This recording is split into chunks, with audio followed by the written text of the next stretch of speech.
For those who live and work in the city, the countryside can be a frightening place.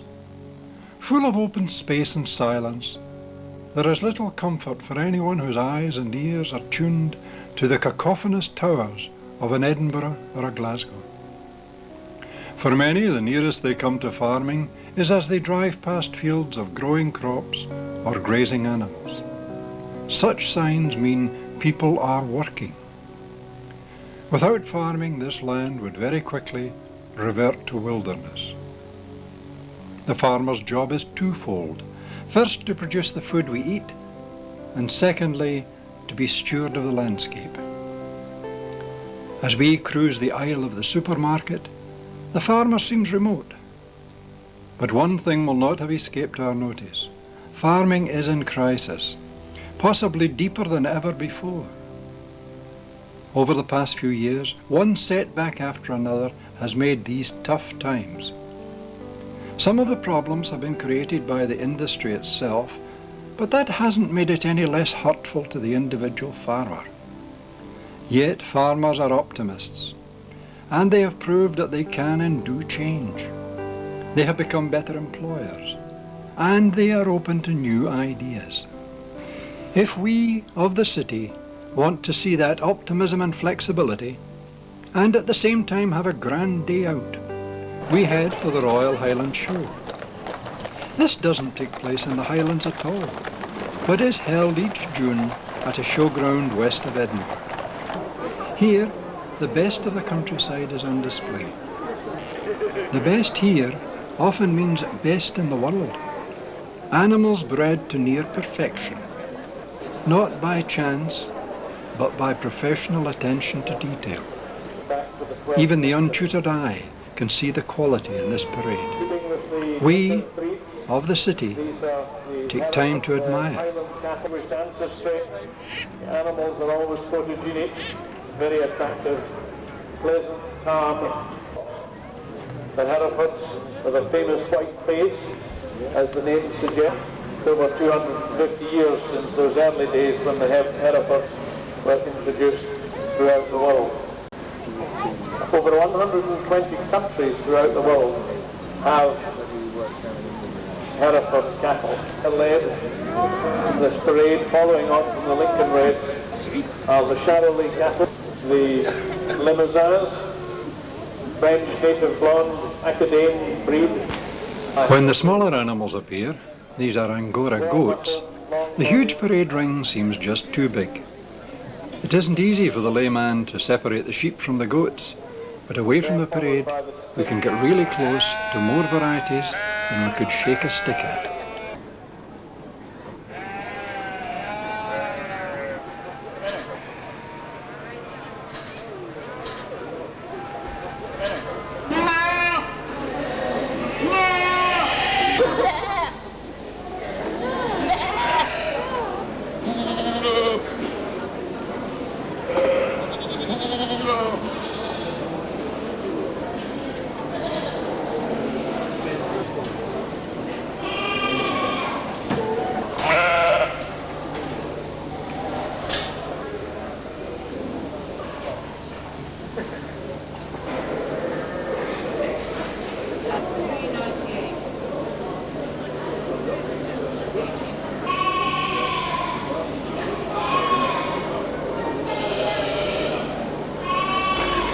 Every farming activity has its place at this show, but at the heart, breeding of animals is supreme.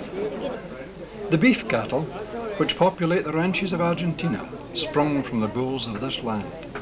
A product superior in every way and uniquely fit for its purpose. This breed and others become possible because individuals give a long-term commitment to quality, often reflected in a family dedication as son follows father. And they're all here today.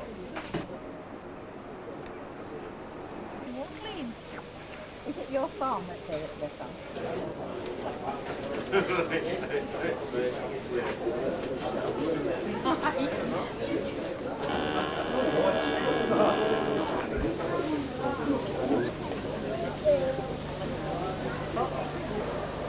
Having tradition going back to the 12th century.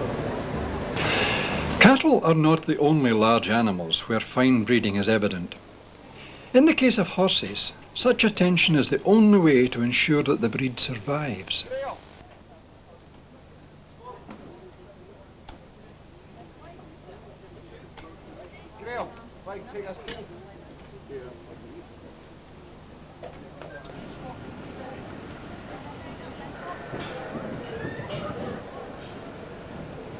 Castle Brown, number 7.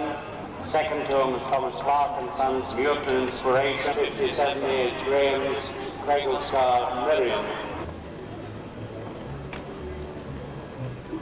462, Blackwood Dream Wedding, 7.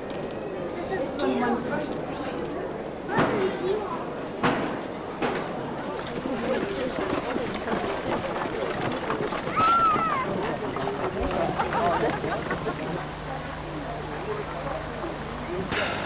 As we of the city go to our home after our grand day out, we will briefly remember the enjoyments of the young men engaged in countryside skills, so far outside our experience as to hint at another world beyond our understanding. Others demonstrate the partnership of man and animal as one cares for the other with an enthusiasm and expertise, done because that's the way it is in the country life.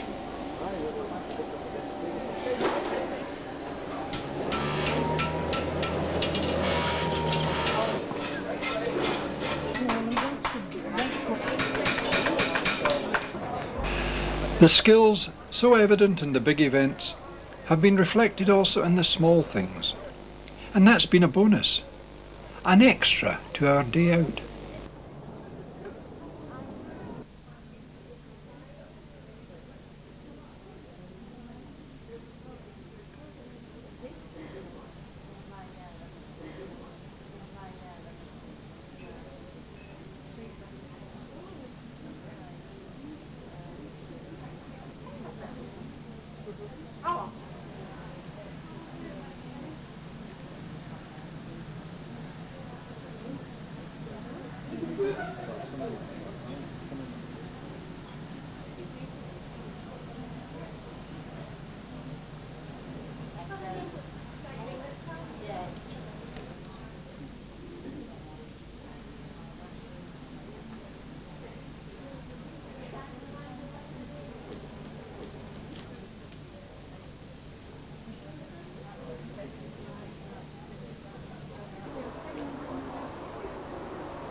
As the farmer travels home from this Royal Highland Show, his thoughts will be different from ours.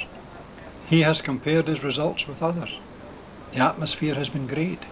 He, like us, has had a grand day out. But he returns to the problems of his industry.